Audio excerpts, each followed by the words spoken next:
Welcome to the podcast so unofficial it doesn't have a home.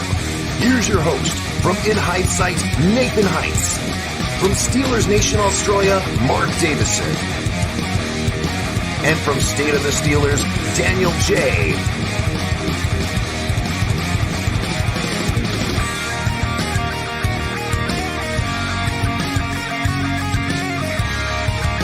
Here we go. Let's go. You know what? We got to show that intro to Mitch Trubisky because he's playing terrible. All right. I get so psyched up hearing that intro every single time. Your mate did a fantastic job with here we go. I love it. Anyways, guys, welcome back to the Unofficial Steelers Podcast, episode 4. For the most time last night, it was episode 3 for a very long time, but I changed it in the last 2 hours, so it's episode 4.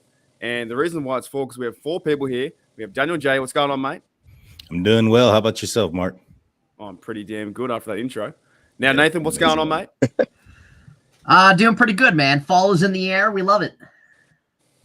Yeah, I don't think we call it fall. What do we call it? Do we call it fall? What do you call it? Autumn? We'll figure out. Yeah, autumn. We call it autumn. I don't know what we call it. And we're now in spring. Oh, I hate this. Devin, what's going on, mate? How are you? Mitch Trubisky is my starting quarterback, so I'm doing my best.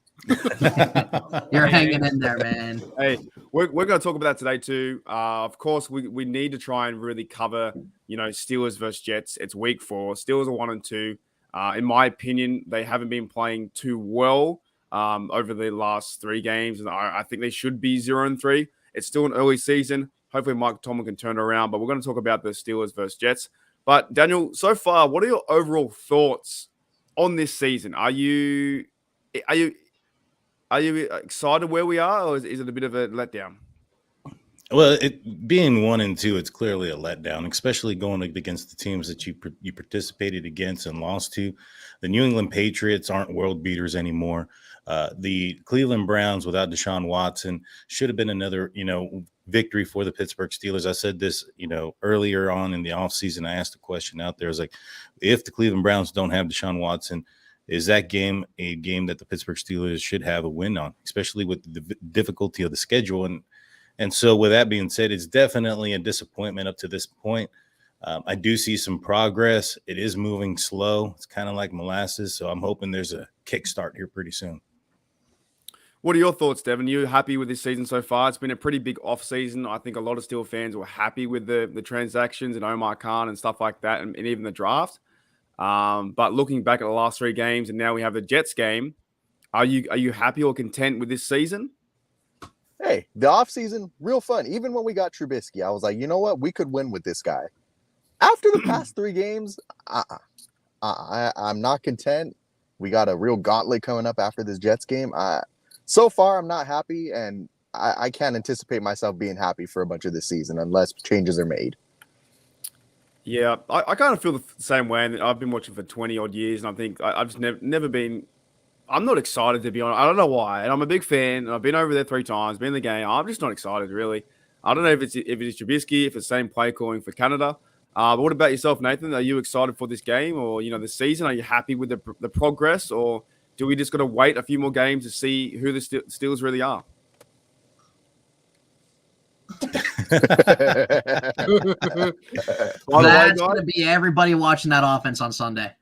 By the way, I'm giving out points like around the horn, Tony Real. You all got 1, except Nathan got 3 right there. That's hey, you're Tony Real, yeah. No, I'm with I really sided with and I mean we all I think agree here. But the way Devin you put it, man, I think it's a really good way to put it, that there definitely was a lot of excitement this offseason with bringing in a guy like Miles Jack, bringing in James Daniels.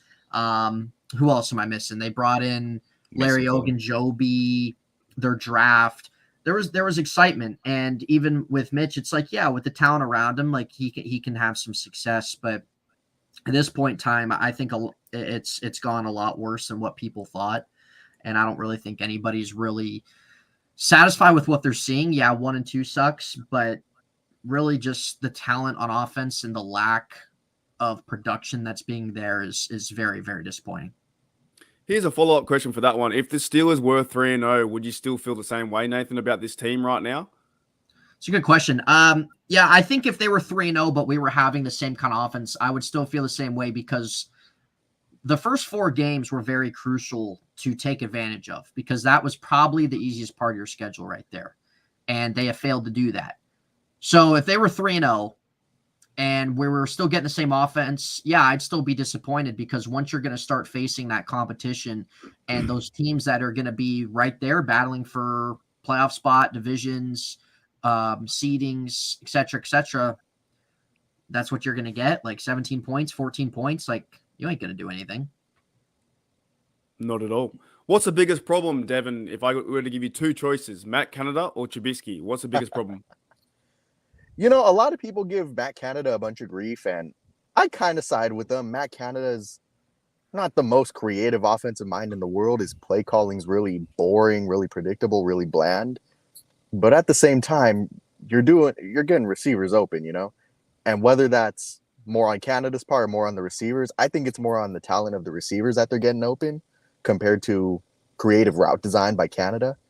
I think Canada's not god-awful, but he could be better. Now, on Mitch Trubisky's part, man, he is missing wide-open guys. And that Browns game was all right in the first half. Like, you got the no-huddle going, forcing the defense into more simple coverages due to the speed of the offense.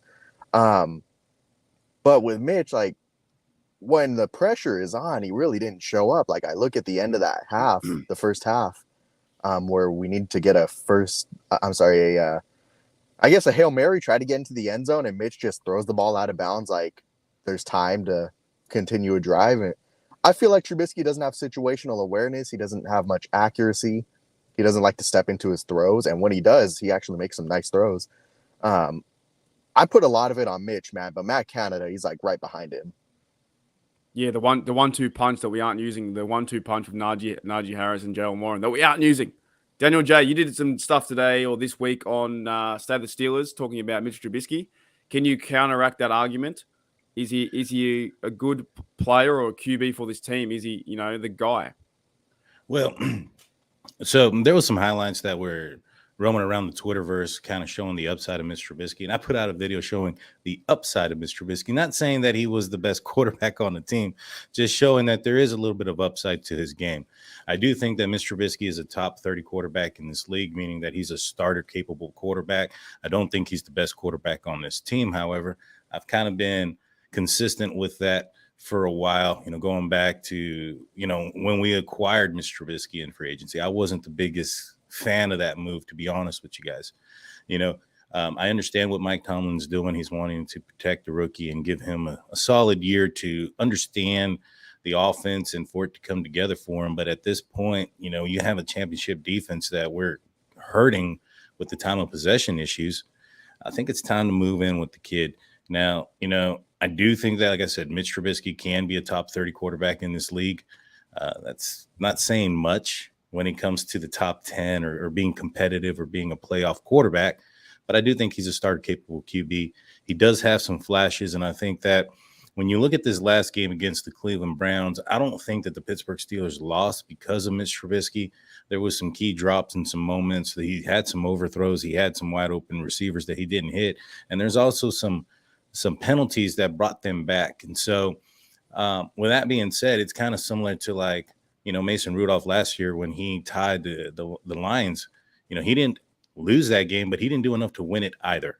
And that's kind of the same thing with Mitch Trubisky. He's just kind of that guy that has a very low margin of error. And if the Pittsburgh Steelers get some penalties or get behind in turnovers or any of those things, it's Dunskies. It's over. The game's done. There's not much that they can do to come back. And I think that Kenny Pickett is a different type of quarterback that can bring a spark and not lose the hope, so to speak. All righty. What can they do, Nathan? What can they do in this Jets game? Focusing on the Jets game, because I know a lot of podcasts I've been doing, we always seem to go back to Matt Canada and Trubisky, right? And that's the main topic. But what can Trubisky do to help put himself back in the fandom? And how can he beat the Jets? Is there something he needs to improve on, where he can actually sling the football to George Pickens? What does he need to do in this game to go out there and secure a victory? Because if we get a victory, 2-2 is not too bad. No, and that's definitely what you want. Mitch, I think we're going to see a little bit more of a step in the offense Sunday. I think really do what you did in the first half in Cleveland. It was working, man. Do what do some fast tempo, some no huddle. I think the way they were kind of going back and forth, Najee Harris, Jalen Warren was a little bit of a breath of fresh air. Try to implement some of that. There's a few solid guys on the Jets defense, but it's not a defense that's going to lock you down. The Steelers have more than enough playmakers to get down the field, get in the middle of the field. And I think if the Steelers continue to do a little bit more with taking shots down the field, do a little bit more as utilizing guys, utilize your playmakers, utilize Claypool, Pickens, Johnson, Freiermuth, whoever you want to name, and look at the matchups. Use these guys to their best ability and try to find maybe some mismatches on defense and utilize that. When you watch, who was it that I was watching? I'm trying to remember. There was one game I was watching last weekend, and I can't remember the team that it was, but their offense was getting down the field consistently very well. The Eagles? I don't know. I can't remember who it was. Their offense has been great, but when you were watching it, you could see that they were putting their guys in positions to succeed against what the opposing defense in terms of mismatches, different advantages that their offense might have. Now, you're not going to have that every single time and everything like that, but I think if you can find a good balance at moving guys around, looking at what the defense has out there, and not doing – why is Deontay Johnson almost every route running an out route? Like, why? Like, why aren't these guys getting different designed plays to benefit them and get the ball in their hands? You have one of the best young cores in offense in the whole league. So if you're only having these guys, run these little 4-yard patterns or whatever it is, that's not doing anything. So be aggressive, attack the middle of the field that everybody's been saying to, take some chances down the field, and put your receivers and your playmakers in situations that they can take advantage of against whatever the defense has given you. And I think if you can do that and implement a little bit what you did in Cleveland in that first half with the pacing and things like that, you might be able to see a lot more down the field and things like that in terms of them working their way down. And Mitch, on the other hand, he's got to hit his guys. There was multiple times, once again, in the Cleveland game, Deontay was wide open, George Pickens, blah, blah, blah, and he's missing it because he's looking at one guy the whole time. And that's a huge problem. Will that change? Probably not. But I think if you can implement some of that, I think against a Jets team, you'll have some success there. See, I like that answer, but for me, it wasn't aggressive enough. Last week, you were really fired up, so you lose a point. Devin, what's going to happen, Devin? We have now Trubisky versus, the old MILF hunter. Am I allowed to say that? Am I allowed to say that? I see why not. Yeah. I'll say it again, MILF hunter. I can't believe that story. You have a gorgeous girl, some lovely young lady from California, gorgeous, and then he's out there slaying. I don't get it. Anyways, Trubisky or Zach Wilson, who's the better quarterback? And if Zach Wilson wins this game, if Zach Wilson outperforms Trubisky, is the season over for the Steelers? If Zach Wilson outperforms Trubisky, it wouldn't shock me. If he doesn't outperform Trubisky, he's coming off of a knee injury. He might be one-legged going into this game, I don't know what to expect out of Zach Wilson. I'd rather face him than Joe Flacco. I think Joe Flacco knows our defense well, but if we lose to the Jets in general, whether Trubisky is good or not, man, I would say our season could be over. I mean, I don't envision Trubisky performing well against the Eagles, Tampa, Buffalo, Miami, We got a long stretch of games coming up, and man, Trubisky, you got to look good against the Jets. Because they got a couple defensive pieces I like. I like Quinnen Williams. I like their D-line. I like Sauce Gardner. Michael Carter, he's a young guy. You also got that secondary out there, LaMarcus Joyner, and I forget who the other guy is. Not the greatest secondary in the world, but they got some pieces out there. I really like Sauce Gardner. You got to be able to find your matchups. But, man, this is probably the weakest defense you're going to face in a long time. You got to be able to take advantage here. And if you can't, dude, dude. Yeah, well, I found a stat, right? The Jets secondary are allowing 2 TDs in the air per game. Now, Trubisky has only scored 2 TDs on the season, so this is a perfect game to bounce back and get in the favor of Steelers fans because the Jets secondary, like you said, it isn't the best, but they do have some guys. I like Sauce Gardner too, right? But I looked at their safeties, right? I don't know who their names. I can't remember who they are. The Jets safeties, I looked up some stats too.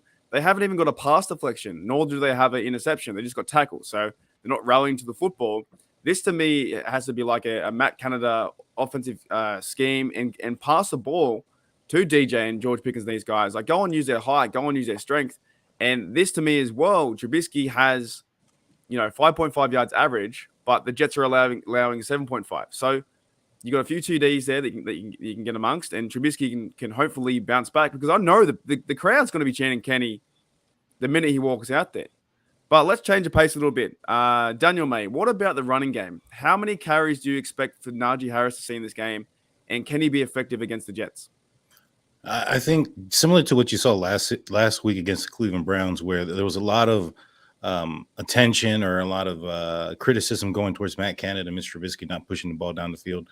Since the game in Cleveland, there's been a lot of attention and criticism towards the running game, and the fact that it fell off in the second half. I think that the Pittsburgh Steelers are going to put an emphasis on the running game this game. I think that we're going to see Najee Harris with 25 plus rushes. I think that this is going to be a game that it's going to be rough. It's raining right now in Pittsburgh. Correct me if I'm wrong, Nathan.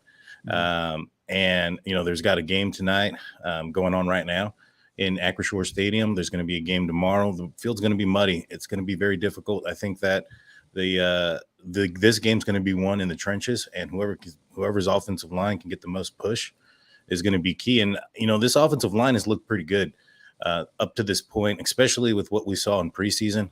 When you look at what you saw in preseason, you look at what you saw last year, this offensive line going into this season was one that was a huge concern. And up until this point, they have not been the reason why the Pittsburgh Steelers have been stalling offensively. And so I see that the Steelers are going to put an emphasis on the run. They're going to give Najee 20, 25 touches at least. And I can see him getting over 80 yards in this game. That's a fair point. And with that point too, we're all even at 3. So you've all got 3 points. Because remember, Nathan, you didn't get too passionate last answer, so I don't like that, man. Like, don't worry, I'll be getting that point back, Mark. It's more fun to see you pissed off. And I know actually from a lot of my people for me on Still in Australia, they love when my Steelers lose because I get so angry, right? But I would love that's what they want, man. They want the negativity. I know, like it's easy. Like I would love to see a 48-0 game, sit back, drink a beer, and just talk about nothing and go, "Oh, it's been a good game." And we don't see that with our Steelers. I forgot you live in Pittsburgh, right? When you're walking around the bars and you're going out and getting on the town, drinking your head off, what's the feeling out there with the fans? What are they liking about this team? It's kind of funny where if you're like going around, you could be at Walmart, you could be at a bar, you could be at a restaurant, and you see people wearing like Steelers gear and stuff like that, and like if you're wearing something, like nobody like interacts. Like it's weird. Like it seems like that you're wearing a different team than what they are. So what do you mean? What do you mean no one interacts? What? You're on autopilot, man. So if when you go to the games, it's obviously different. But like if you're just out and about hanging out, it's weird. Like there's not a lot. Like people won't just come up to you and be like, "Dude, what are your thoughts, man?" Or how you feeling about this Sunday? Like you don't have that. Is that because you live there though? Is that because you live in Pittsburgh? Maybe that's because you don't. Maybe you have to go to a bar to do it. Because if I see a guy who's wearing a shirt, I'll go and say hello to him. Go, what's going on, mate? Yeah. But maybe because you live in Pittsburgh. And also maybe because the culture's changing too. I don't know. Like I said, I brought my phone. Everyone's like, hey, no one talks to anyone. You try and talk to someone on the bus, they think you're a weirdo, right? Although, here's the thing too. Have you guys ever done this on purpose where I was riding buses, I was in Canada a lot, right? And did you ever like really freak people out and just like act really weird so they wouldn't sit next to you? You guys ever do that? Just me. That's so just nobody normal. sits next to you? Yeah. I can't say I have. I don't think I really put that much into thought, Mark. All right, I'll check myself. Peace out. Peace All right, out. so I'm -1. All right, okay. Yeah, that's a -1. When I was taking the Greyhound and stuff, I would act weird when they were coming on. I was like, I don't want this guy to sit next to me. I want to be by myself. So I'd be like, doing the old Conan O'Brien. All right. Okay, so I'm on -1. You guys are on 3 still. Let me think about this. What else do we need to do? What guy? I'll start with you, Daniel. What guy on the Jets team is going to win it for them? Okay, this Jets team ain't no blowover. Like, it's the same old Jets, right? But we are the new boring Steelers. So, how can the Jets win? The only way, well, there's 2 ways that the Jets are going to win. They're going to have to rely on their running game. They got a couple running backs there on their team that have some high rushing yards. They don't have very many first downs, though. And so one of the things that I think is happening is because they're getting so far behind, teams are paying them against the pass, and they're getting some runs in there. But they're going to have to rely on the run. They're going to have to wear down this defense. This defense has been tired throughout the year. And in reality, I think it's going to have to fall down on Zach Wilson at the end of it. You have Ahkello Witherspoon, who's out with a hamstring. You have Cam Sutton, who just got on the injury report with a groin. So, that's not looking good. I think he was a limited practice participant on Friday. Cam Sutton was. And so our defensive backs are kind of hindered and injured. Mika Fitzpatrick was in the concussion protocol the entire week. He's back. He was a full participant the entire week. I don't think it was too concerning. But Witherspoon and Cam Sutton going down, 2 cornerbacks on the outside. One of them is going to be kind of hindered with a groin. That's a huge concern for me, especially when you have a guy who has a big arm like Zach Wilson who can throw the ball 60, 70 yards down the field. These cornerbacks can have to stay on their toes. That's a fair point. Devin, another question here, but more the Steelers defense, because I was thinking about it, right? We still know TJ Watt. The Steelers haven't won a game without TJ Watt. I think they're 0-6-1 or something similar. What's the problem with the offense? The outside linebacker, and how do they fix it? You know what? One thing I noticed, Malik Reed, he's not getting very much pressure at all, and I think there's a reason for that. You go onto tape, you cut on tape, and you look at Malik Reed. One thing he likes to do, he stands straight up. You can't do that as an outside linebacker. You need to get low. Like we've all heard it, lower man wins. Malik Reed, he needs to get low, try to get some pressure. Alex Highsmith, he leads the league in sacks. He also had a 3-sack game. Maybe we can call that an outlier considering TJ Watt's there. I want to see him get more sacks. I know you guys like Alex Highsmith. I like him too. But I think he's a better Robin than he is when he needs to be Batman. And man, Alex, he's got to do better. But another thing I wanted to bring up, you mentioned that the Steelers haven't won a game without TJ Watt. I don't know if you guys have heard of Brett Coleman, but he does the Bootleg Football podcast with one of his buddies, EJ Snyder. And he brought up a really interesting point. He said that the Steelers typically they run a Tampa 2 defense, which is usually, it's cover 2, and then you have the corners who usually bite down when the ball is thrown. They run that primarily and really rely on out-talenting the other team. And it seems like that without TJ Watt out there, they're just physically unable to out-talent the other team. And it seems like they can't really rely on the detail of running the Tampa 2 without TJ Watt, because they don't have as much talent on the field. That's one thing I wanted to bring up, because with Mike Tomlin, you're supposed to be a defensive mastermind, and you kind of choke without TJ Watt. I mean, who wouldn't, right? But you're supposed to be this really detailed defensive mastermind. I think our guys in the secondary got to step up in terms of coverage, I guess. I don't know. I'm not a big defensive mind, but that's it's a valid point, though, because you haven't won a game without him. And that's quite worrisome, right? So and guys are going to go down all the time. So is the defense the one-man show? And Cameron Hayward talked about it on his podcast today, and I want to get your thoughts, Nathan, on this, because he talked about how the defense got to step up and the offense is doing the best in their ability to win. He said, at halftime was 14-13. We should have won that game. The offense did enough. Now, I think Cameron Hayward is just not throwing Trubisky under the bus because he could. He could easily throw him under the bus, then pick him up and throw him on a train tracks and get run over, and then take him to the airport, put him in a plane, and then crash a plane intentionally on the ground. Like, he could do so much to put him under trouble. Man, that was detailed. But give myself a point. I'm 1-0. But what are your thoughts about him protecting the identity of the offense? Because in my mind, if I was Cameron Hayward, I would straight up be like, it stinks. We're getting killed out there. 36 minutes. Like, how does his defense get off the field? Like he said it was their fault they didn't get off the field. Yeah. Well, first of all, Mark, I'm going to be getting my point back here. I don't care what you have to say. Second of all, you get 2 points. Here we go. Yep. You heard it here, folks. Second of all, Cam's obviously a leader. He's not just gonna bash guys. He's gonna try to say the right thing, try to lift up the spirits of the team. But I like what Najee Harris, and this is kind of going to your question here, Mark, what Cam should have said, or obviously what us fans want to hear be said. But Najee Harris, if you listen to, I think it was yesterday, he was being asked a question about what he can do pretty much to get more productivity, get more yards, et cetera, et cetera. And he was saying that it's not fair to the offensive line, them getting the blame or anything like that. It's me. It's my fault. Like, I'm missing holes. I'm missing gaps. Ever since the Patriots game, they've been doing their part. And I think fans should appreciate that. That's what you want to hear, especially from Najee Harris, who's a captain this year. That's what you want to hear. So I think Cam, like what you said, Mark, I think he needs to come up and say, you know what? Mitch's ass. I think he needs to say that. Mitch's ass here. I think everybody would appreciate that. But obviously Cam's going to go the direction of, being the veteran, trying to keep the fans calm and everything like that. It's going to get to a point you're not going to be able to keep them calm, Cameron. So I think that it would be a breath of fresh air if someone would just come out and say, you know what, they're just not good. We've been on the field. I reckon.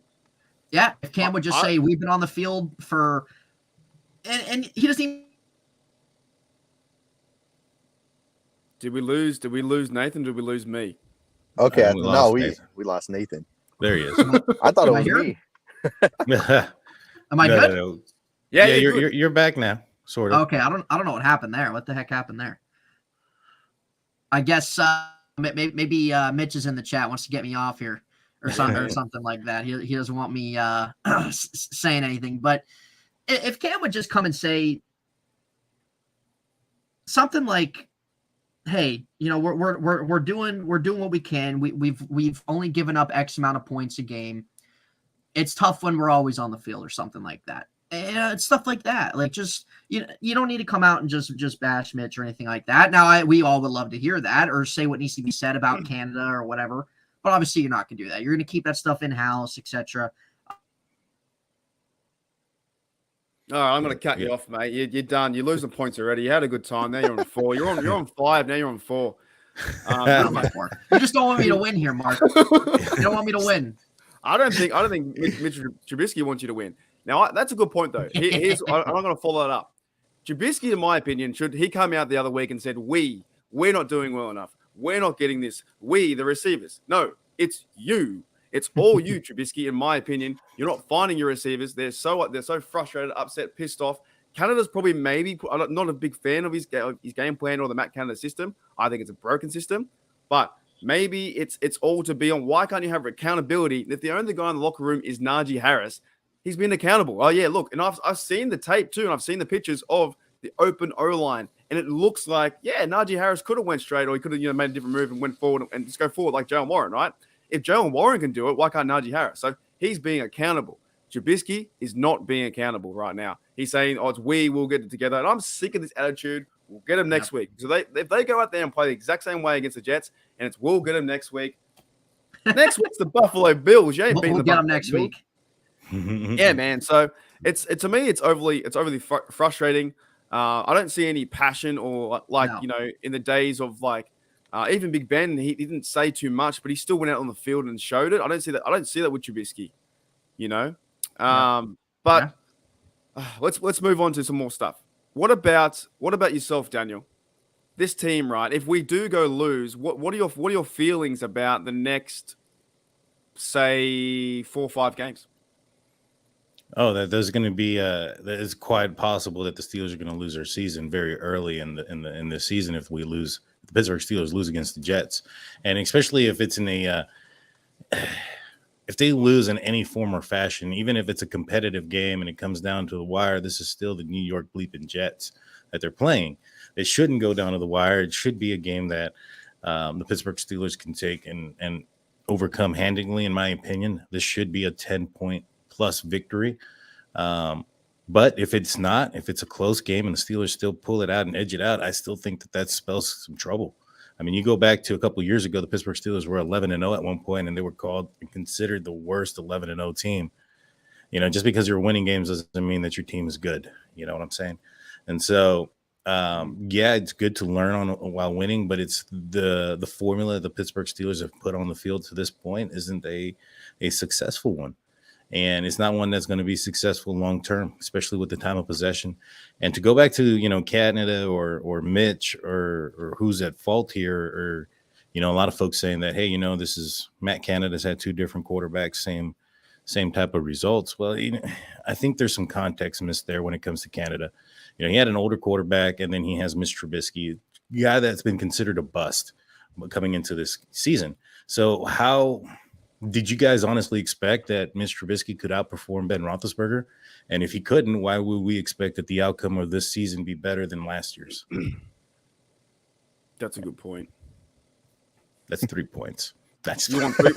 No, you know what? You can't give yourself points. That means you're back to 1. I'll give you 1 for that. All right. You can't. I'm the host here, man. I'm Tony Real. I got my paper ready. I haven't got it ready, but we'll have it ready in a minute. I'm gonna throw it. He loved that, by the way. The only reason Tony Real did that show was because you could throw paper and not get caught and not get told. He probably never picked it up. In 20 odd years, he probably never picked it up. Devin. Okay, here's a question for you, Devin. Say the Steelers win. Steelers win this game, which I think they can, and we'll do our predictions soon enough. Say they win this game. What's going to give you confidence for the next game versus Buffalo? What do you need to see in tomorrow's game to go, oh, yeah, they played really well, and I think they got a chance against Buffalo? Is it Kenny? I don't think probably. If Mitch can be one of you guys said this on your shows. I think you guys mentioned, can Mitch play a full game? Because versus the Browns, Mitch only played maybe a couple drives of a game. Can he play okay, or at least okay through the full game? If he can do that, then I don't know. There's not much you can do that'll make me confident we'll be competent against the Bills. Maybe you put Kenny in there. That will definitely give us a spark. I think we need. I feel like the team. I know it's preseason, but they seem to play better with Kenny. But shoot, can we run the ball? If we can run the ball, well, that'll give me a little bit of confidence. Keep the ball out of Big Josh Allen's hands. Man, there's not too much I can think of. Not with Trubisky at quarterback. I don't have a ton of faith in this TJ Wattless defense. I don't have a ton of faith in our quarterback. That's all I got, man. Not too much confidence that we can be. I don't have too much confidence that they'll give me reason to be confident against the Bills, if that makes sense. Gotcha. Yeah, I got a question for you real quick, Devin. So, and I mentioned this off air, and I said I was going to ask it here.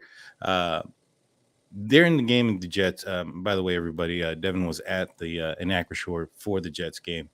I've heard it from a couple of people that Kenny Pickett was warming up on the sidelines with a helmet on prior to Trubisky going down, scoring the touchdown, and having the 2-point conversion. Is there any truth to that, or are those just speculation? The only time I saw where you heard that from, I watched those same people.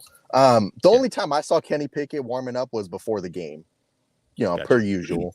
But he's just had a helmet on the whole game every time the offense, like let's say there's a turnover or something, or let's say that the offense gets the ball back.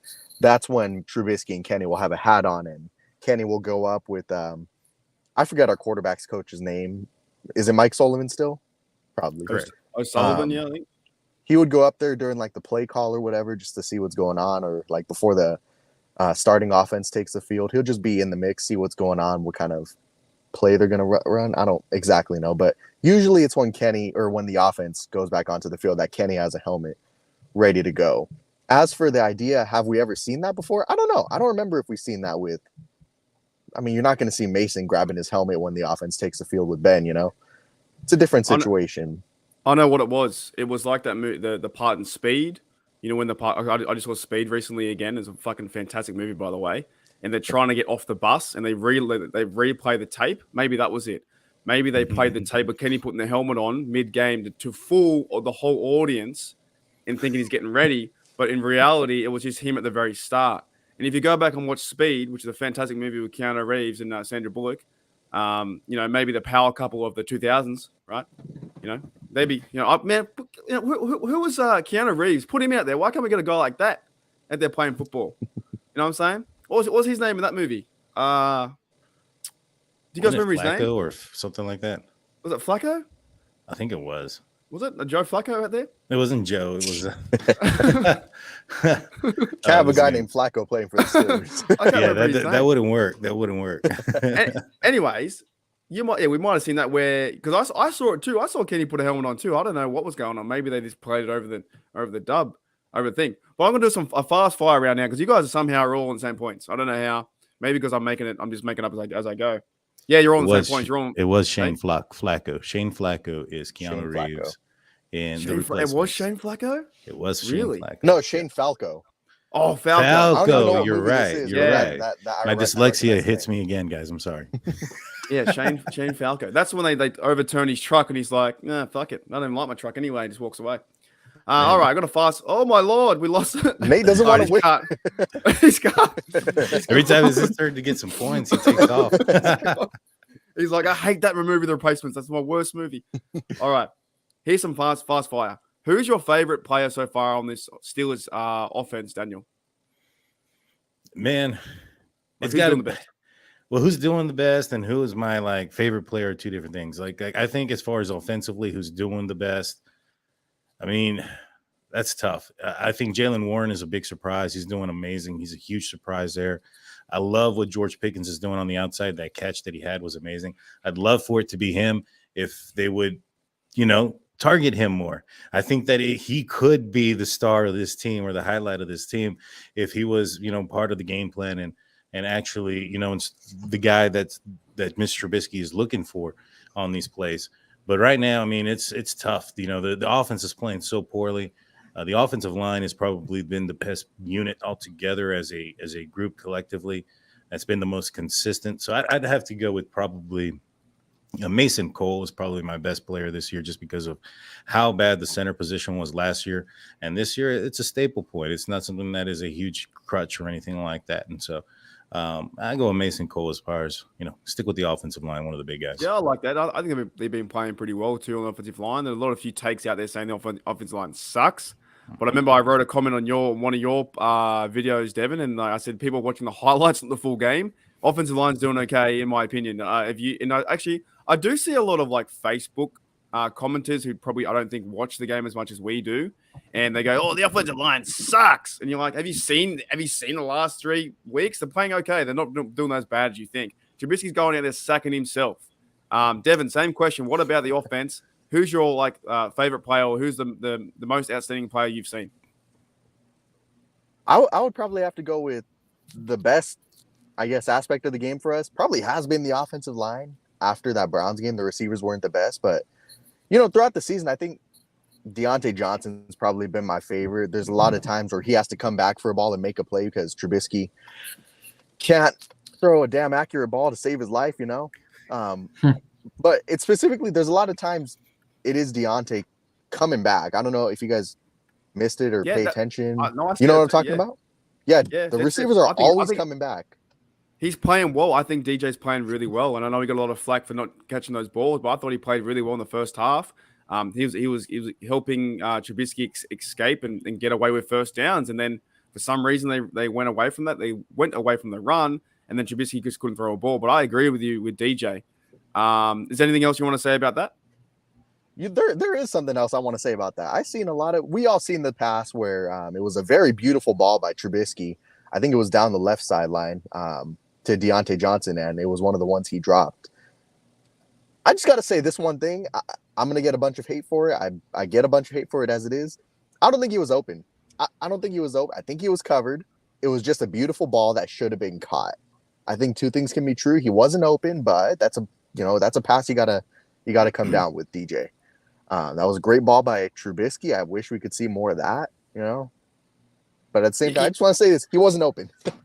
He wasn't open, in my opinion. You got to throw the ball down the field. I would rather them have it take a chance like that. Why would you get hate? I don't understand why you get hate on the internet. That's weird. You lose a point. I don't know either. You lose a point. It gives you more hate by taking points. Yep. Now, Nathan, you're starting from 0, so you really got to. You really got to pick it up here. Now, who's your? No, you're on 3. Who's your most outstanding player on offense? And then we'll do defense, and we might do the predictions too for the game. Yeah, well, you can thank the rain here for the internet just going in and out like that. So I think that I should have my points. But I like your guys' answers. I kind of want to say I really like what Minkah Fitzpatrick's done. And when we saw him last year, people say, oh, dude, Minkah sucked and stuff like that. What was the guy supposed to do? The running backs were running free all year last year against this defense. What was he supposed to do? Who said that? He was their leading tackler. Yeah, I saw. Of course, it's Twitter. Of course, it's Twitter. The people that have the little anime profile pictures and stuff like that. That think they know everything. But I think I like the Mason Cole answer. I like the Deontay answer, and you 100% can say that. I'll kind of switch it up, be a little bit different. I'll say Minkah Fitzpatrick. I think without him, obviously the Steelers are 0-3, and I think at the end of the day, with TJ Watt out, he's, I think, your most reliable defensive player. And with him not out there, I think teams would be demolishing the defense more so. Well, maybe not necessarily demolishing, but probably putting up more points, stuff like that. They obviously don't want to throw his way. Minkah is, with him being able to kind of play more center field, kind of hang around back there, that's him at his best. I think bringing in Miles Jack has helped a little bit in terms of running backs so far in the year, like getting their way. Larry Ogunjobi's been pretty good. So I think with Minkah Fitzpatrick being able to play his role back there has already kind of been a little bit of a difference. And I think that without TJ Watt, I mean, he's just so important, and it would be absolutely brutal if he was missing this game Sunday. So I think just in the sense of what he's done so far this year, I think out of everybody that he's got to be up there for contention in terms of who's been the best guy on the team. He's had a great start to the season. That's the best answer so far, because we were talking about offense, but you get 2 points because you intercepted that like Minkah and changed it to defense. And that's what this team needs to do in reality. They need to go out there and win on defense. I think we all can come to an agreement that this game tomorrow is coming down to defense. Yep. Now, just quickly, let's go around the horn real fast and say, who's been or Nathan, you can probably say offense if you want to, or say Minkah again. I don't really care. It's your show too, and it's great. And everyone in the comments show too as well. Daniel, who's the best player on defense right now, and how do we win this game with the defense? Well, yeah, I mean, obviously, Minkah Fitzpatrick's come up with some big plays. He's probably one of the sole reasons the Steelers have a victory in the win column, or a check mark in the win column. If it not for him, having the pick six, having the block, the whole 9 yards against the Cincinnati Bengals, this team is 0-3. But let's to be different. I think Alex Highsmith is having a fantastic year this year. He's got 4.5 sacks. He's leading the NFL. And, I know he had 3 of them in the first game. He had 1.5 this last game. He's got some pressures. I think he's doing better. I was very hard-ish on Alex Highsmith this offseason, saying that, results matter. And when you have less sacks than Chris Wormley last year, that's a problem. And so, as an outside edge or linebacker, and I'm not saying I challenged him, but, I put it out there saying that we need to see double-digit sacks this year for him to be a competitive and a compliment to TJ Watt. You go back to 2019 when the Steelers defense was amazing. They had Bud Dupree on the other side of TJ Watt, and until he got injured, that was an amazing defense. So I'm thinking, and I'll go with Alex Highsmith on this one. He's the NFL sack leader. He's getting his pressures. He's going to have to step it up, and he's going to have to continue to maintain that until TJ Watt comes, which is looking like it could be the Buccaneers game. I'm hoping it is. Yeah, and what about yourself, Devin? For defense, who's a player that's is standing out for you? So first of all, Minkah Fitzpatrick's right there. He's right. He's got half as many touchdowns as our number 1 starting quarterback right now. Passing touchdowns, at least. Minkah Fitzpatrick has 1 touchdown. Sad. Trubisky's got 2. It is sad. But anyways, to be different, like Dad said, like Minkah, we'd be winless without him. So he's probably my number 1. But also right there, dude, Miles Jack. I saw a stat recently that Miles Jack is the first either Steelers or NFL linebacker to have 10 tackles through 3 straight games since James Ferrier. Yep. Miles Jack's right there, dude. Yeah. I'm excited for him. Yeah. Mm-hmm. And speaking of Miles Jack, how about after the season's over, how about you give him another extension, Omar Khan? How about you keep him in town for however many years, because this guy is, man, since Ryan Shazier went down, we've been dying to have a guy in there that can be a difference maker. And I think everybody can say they've been pretty pleased with Miles Jack. Yeah, and he's fairly young too. I think he's like 26 years old. So Yeah, extending him sign him, dude. Like, sign him for a little bit longer could be much possible. Now, real quick, I know that we're going to go around the room here, kind of, give score predictions, what we think. Before we do that, I want to ask all three of you and the chat. You guys can involve yourselves as well. Shout out to you guys having conversations and putting your thoughts out there, your guys' selves and everything like that. So feel free to chat in too. Number one, do you think that it's possible that we see Kenny Pickett come in tomorrow? And number two, why, if you guys saw Pro Football Talk reported that there has been many in the Steelers organization that have been wanting Kenny Pickett to play, that wanted him to play week 3 against Cleveland, and that Tomlin is really single-handedly the only one that doesn't want to play him right now. So what do you think it is that Tomlin is the reason why he's sticking with Trubisky? Do you think it's an ego? Do you think that Tomlin wants to prove himself right? Do you think that Tomlin's just wanting to continue to be patient? What do you think it is out of those? So, Devin, if you want to start with that, where do you think it's possible we see Pickett, and why do you think is the reason why that Tomlin is still holding back on Mitchell Trubisky, like keeping Mitch going? I think it's always possible you see Pickett. You never know what happens in NFL. We just saw what happened with Tua, But do I think Mitch gets benched? Nah, I don't think so.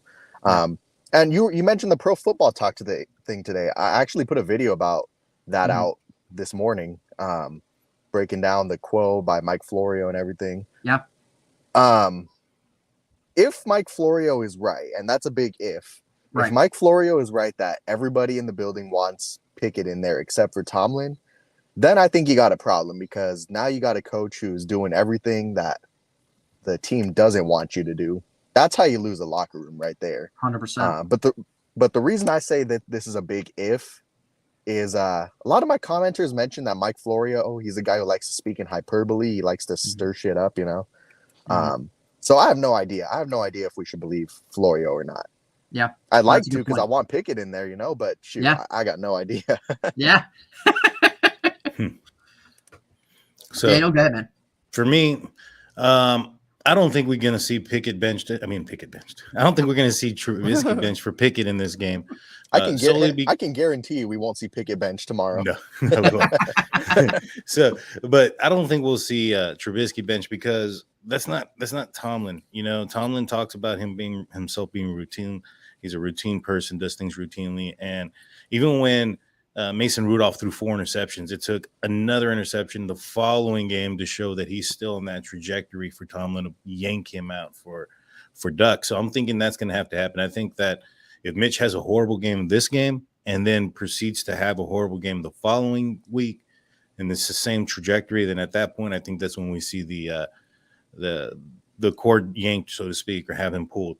Now, as far as Florio goes, like Devin said, it's kind of hard to believe or trust something that is coming out from, a talking media guy that's trying to get, more views and clicks and things of that nature. But one key thing is that I think that it's probably not accurate is if everybody in the organization wanted Pickett, that would include the Rooneys. And if the Rooneys wanted Pickett in, I don't think Tomlin's going to say no to Mr. Rooney and say, no, this is my team. We're going to stick with Trubisky. And so when it comes to that aspect, I highly doubt that it's everybody in the organization.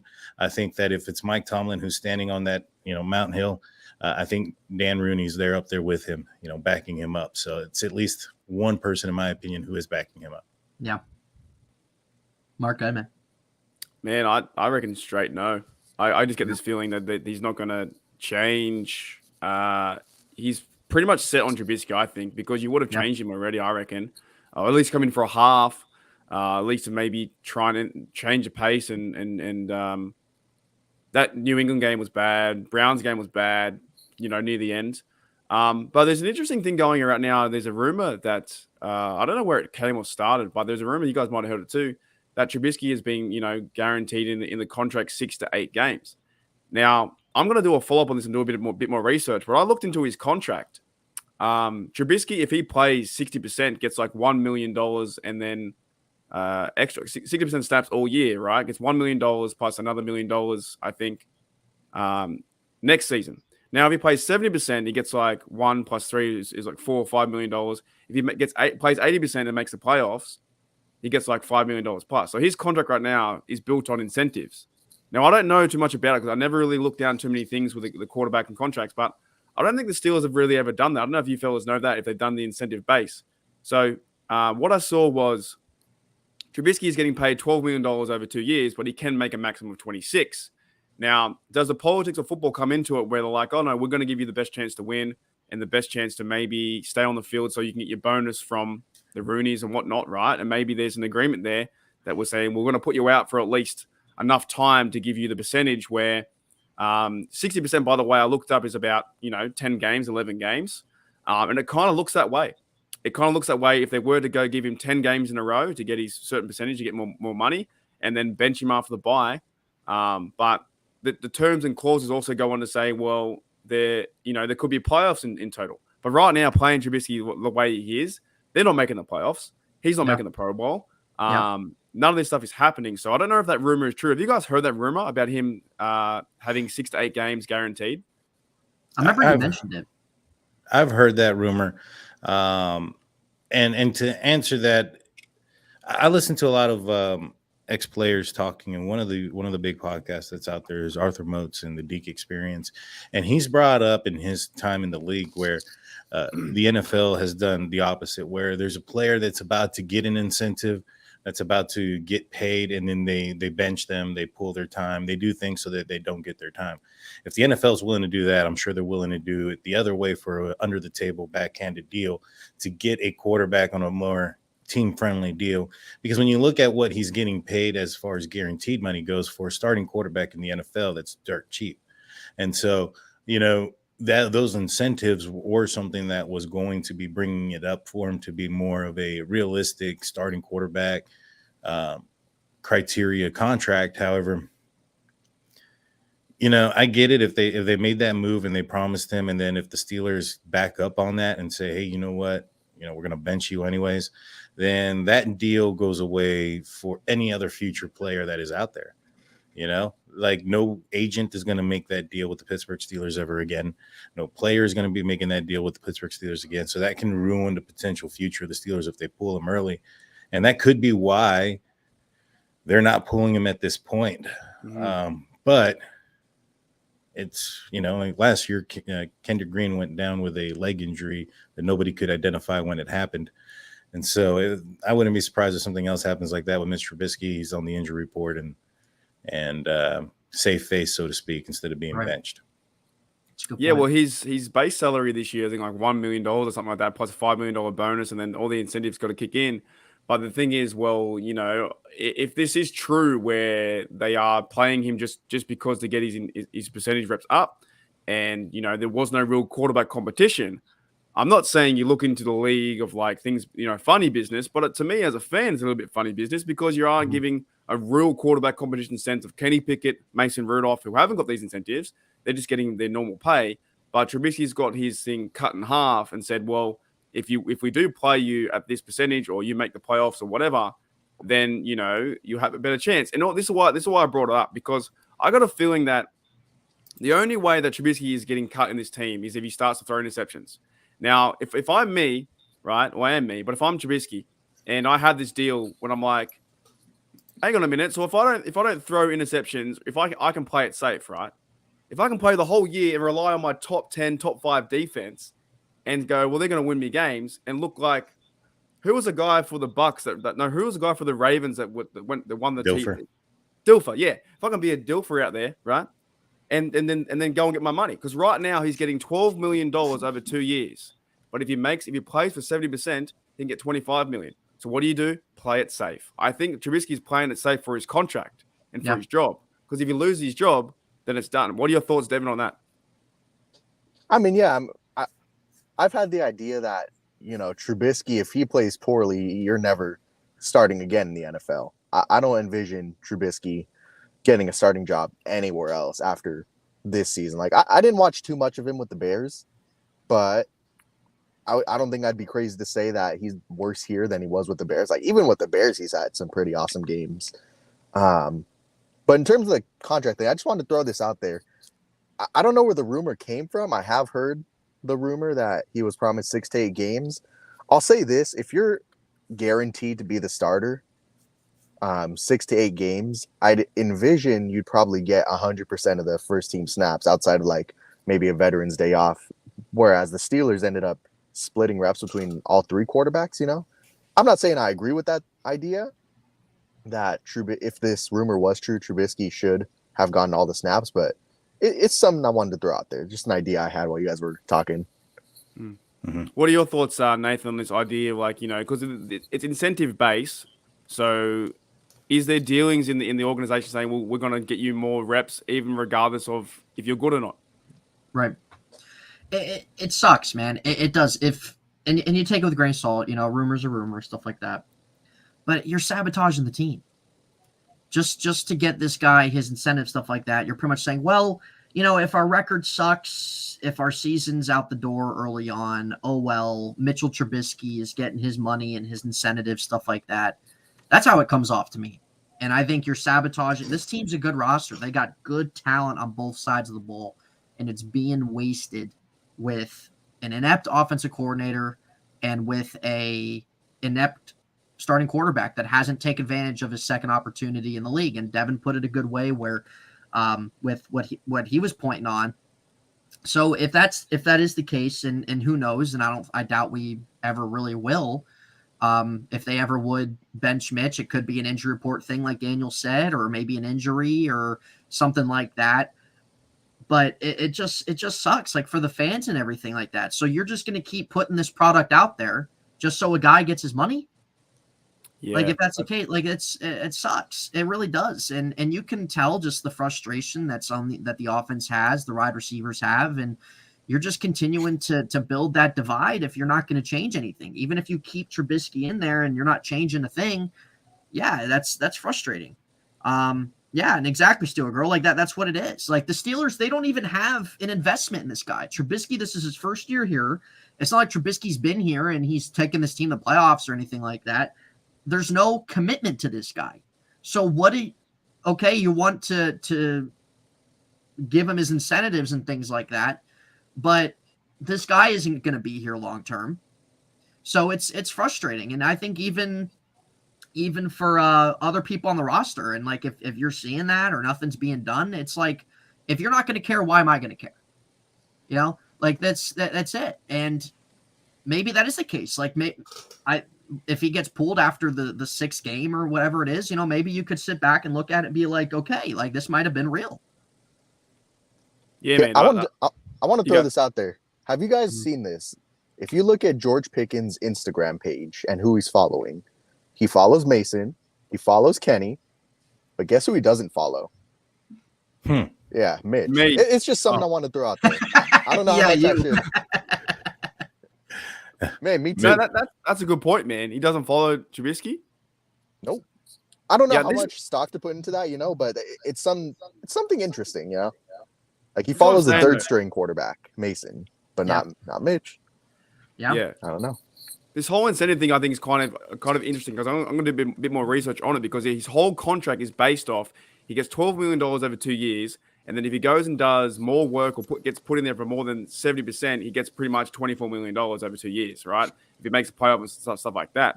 But my thing is, well, he might be playing it safe, so then Coach Tomlin doesn't cut him, and also maybe Coach Tomlin might be doing him a favor, like, I'll give you a chance to get the money from the Roonies. I don't know how this stuff really works, but I kind of find it like, why bother with these incentives? Just pay the man what he's worth, Just being on the field is not enough to be like, okay, you've been on there 70%, but you're still the worst quarterback in the league, and it really kind of irks me, and we'll never know because we're just fans sitting on the outside going, whatever. But you guys got any more final thoughts on that, or any more final thoughts on the game? We'll start with you, Daniel, then we'll do the wrap-up scores, and we'll get out of here. Yeah. When it comes to that, like I said, it's possible that they made a deal with him. His incentives or his deal was low. He signed very early in free agency during the tampering period, which is something the Pittsburgh Steelers rarely do. I think they honestly thought that they had a guy that was possibly the replacement for Ben Roethlisberger or a bridge quarterback because of that. A guy that could sit in. I don't think the Steelers anticipated that Kenny Pickett was going to be there at 20 or even in a position where they're going to go up and get him. And so I think that Kenny Pickett fell in their laps. And when you have something like that happen to you, take advantage of it. Don't put it on the shelf. Don't let it, collect dust. Go out there and win some football games. And, that's one thing that's frustrating because it's one of those things where it's like you need to put on the best players that are on the field, because if you don't, this is only going to get worse. If the Pittsburgh Steelers lose, the media is only going to ask more questions of the players. They're going to bring in the noise. Najee Harris was already asked about the noise and he kind of got onto the media and said, it's you guys. We're trying to build something and you guys are asking us to point fingers at people. Well, the product on the field isn't good. And so we're going to want to know why is it not good. And the media is going to outline that out. And if it continues to be poor and it continues to move in the wrong direction, those questions are going to be bigger and louder. And there's going to be more of them until the Pittsburgh Steelers decide to make a move. And hopefully, I don't think they bench Mitch in this game, but you never know. Maybe the Kenny chance do get to Tomlin. Yeah. What are your thoughts, Devin, on the overall, what we've been discussing today, your final thoughts? Man, you got to get Kenny in there, even at least a half, in my opinion. Get him in there at least a half to kind of ease him into that Buffalo game. Because, I've said this many times. I don't think this season's going to be salvageable if you don't get Kenny in there before. I don't know the order. I think it's Buffalo, Tampa, Miami, Philadelphia, right? Yeah. Yeah. If you don't get him in there before Miami, I can't envision this season being salvageable. You got to get Kenny in there, in my opinion. Yeah. Yep. What about yourself, Nathan? Final thoughts? Yeah, mate? I think Devin makes a good point there. Definitely think the only way Kenny comes in week 4 is if it's just brutal, dude. Like if they're down X amount. But I think he should have. I think the Jets game was a perfect time to start him. You had the extra time. You had the 10 days. You're home. You're facing a team that's a winnable game. And yeah, these next 4 games are a tough stretch, but how is a 24-year-old quarterback that's supposedly ready to play now, how are they going to grow as a player and with the pace of the league by sitting there? So I said this I was talking to my boss earlier this week. He's a Steeler fan too. And I said, look, I'm not going to play best case scenario. I'm not going to play worst case scenario. But you beat the Jets. All right. You're not going to beat Buffalo. That's just reality. But you're facing a team in Tampa. You have a guy like Tom Brady who's owned you his whole time, or his whole career pretty much. But they have a banged up O-line. He's not playing good. This might be the best opportunity to beat him. Maybe if TJ Watt's back there too. Okay. You go to Miami. The Tua situation sucks. Miami isn't a unwinnable game. And Philly, as good as they've been playing either, it's not like that. Okay, no, there's no way they can win that game or anything like that. But I think if they beat the Jets, if you can get 1 to 2 wins in this 4-game stretch going to the bye, you take that. And if you make the switch to Pickett, he can give you that spark. He can give you that maybe that extra life you need on offense. And that's not saying that Kenny Pickett's just going to turn everything around right now, but he's going to give you something better than what Mitch Trubisky has. Give me a break. Like anyone saying that, it's not going to be much better. Why? Who's to say that? His reaction in the pocket's great. He's very accurate, and his strengths in college were middle of the field, throwing on the run. They would utilize him to his strengths. Absolutely. See, would he have rookie hiccups already? I'm sure he probably would, but he's got the tools to be a good quarterback. But even if things aren't much better, that's good for him. He's building that chemistry with those young wide receivers he's going to have for a while. He's behind the offensive line and building how they are. And you're getting those NFL snaps. You're getting that NFL type experience that as a 24-year-old rookie, I think you should probably have, regardless of how quickly things turn around, if he would, or if there'd be still some struggles or bumps or anything like that. What investment does Mitch Trubisky have here, folks? He's going to be gone after this season. So who cares? I'd say so. For me, it's easier saying Kenny than it is saying Trubisky, so get him out. All right. Daniel, what is your final score? So I have the Steelers winning this game. I think that this is a bounce-back week for the Pittsburgh Steelers. I think Mitch Trubisky holds off Kenny Pickett one more week and wins this game. I think the defense is strong. The Jets, they're down to I think they put 3 offensive tackles on IR already this year.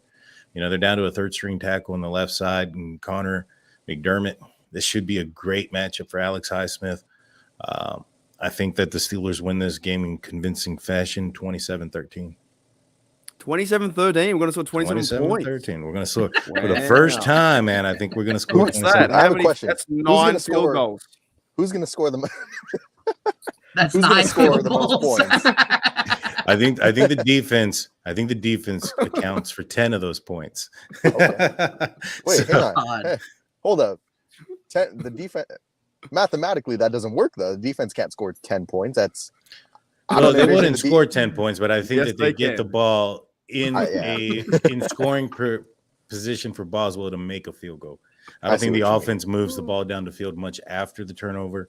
The Steelers offense has been consistently getting, about 17 points. I think that's what they're averaging right now. That's including Minka's interception, though. So that it could be worse. But yeah, no, I think when you look at Mitch Trubisky, he's had some games in his career where he's put up some points.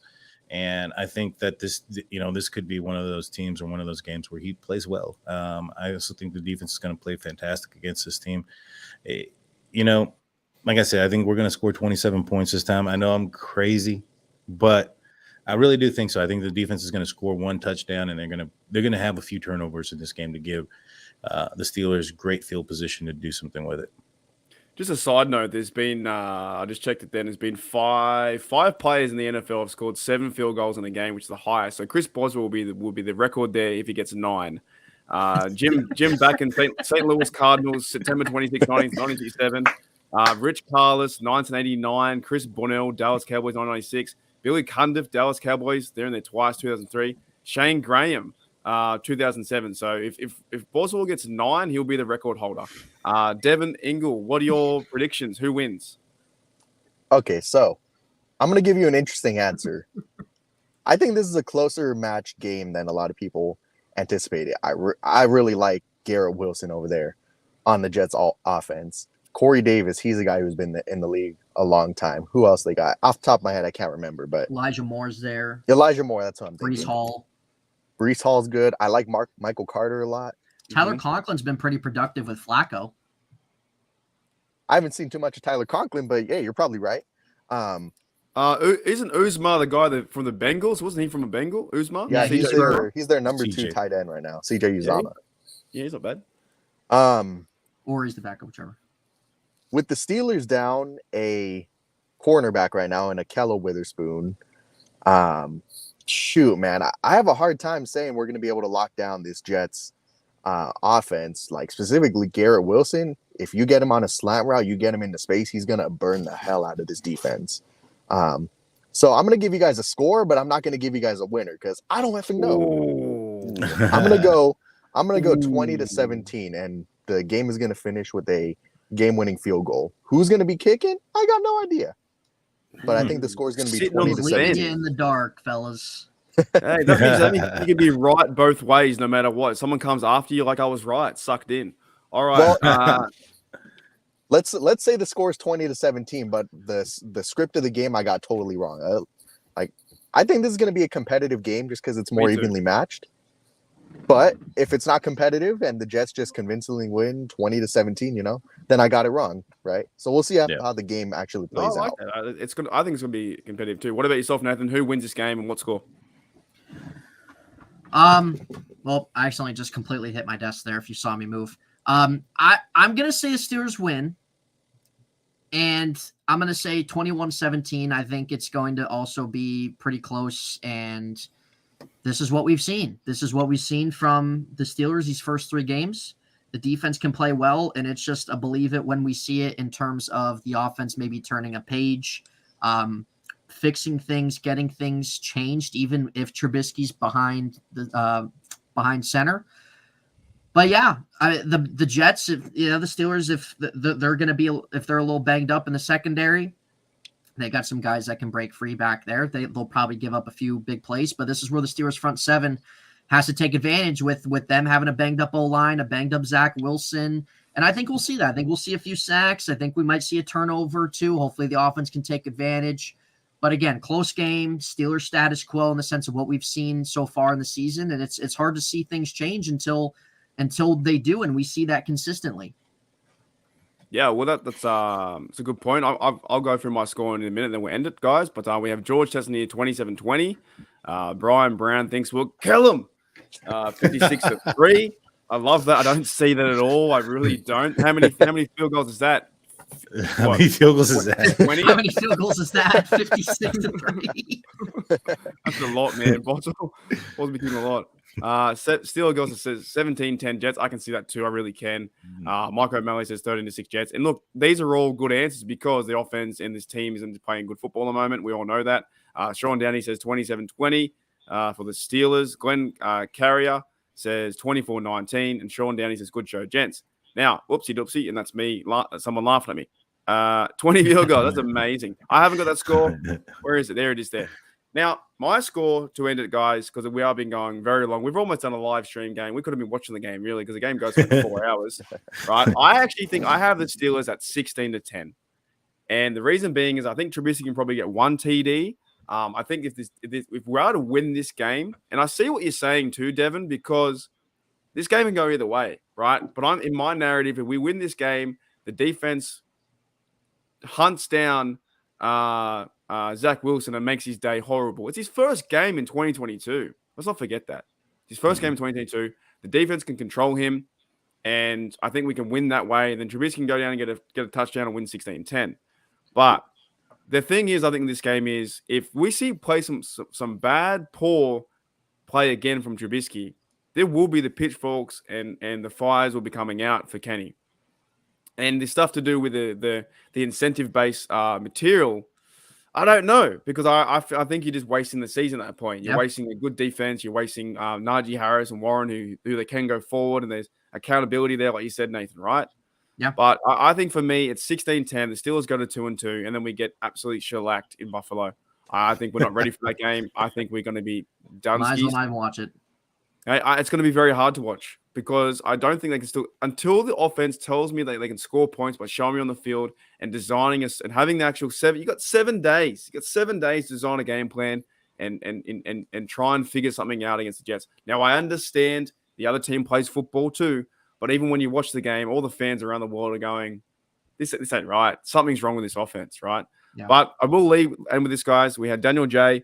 You didn't lose any points today. Actually, you kept getting points. And you got 9. You got 9 points, right? You 9 points for 9 field goals for Boz. Right? Somehow, Nathan, you got 8 points, and your connection dropped out like 6 times. So, you were on 0 at one stage. You came back to fight. Yeah. But I had to give the home field advantage to Devin because he came in here as a guest, right?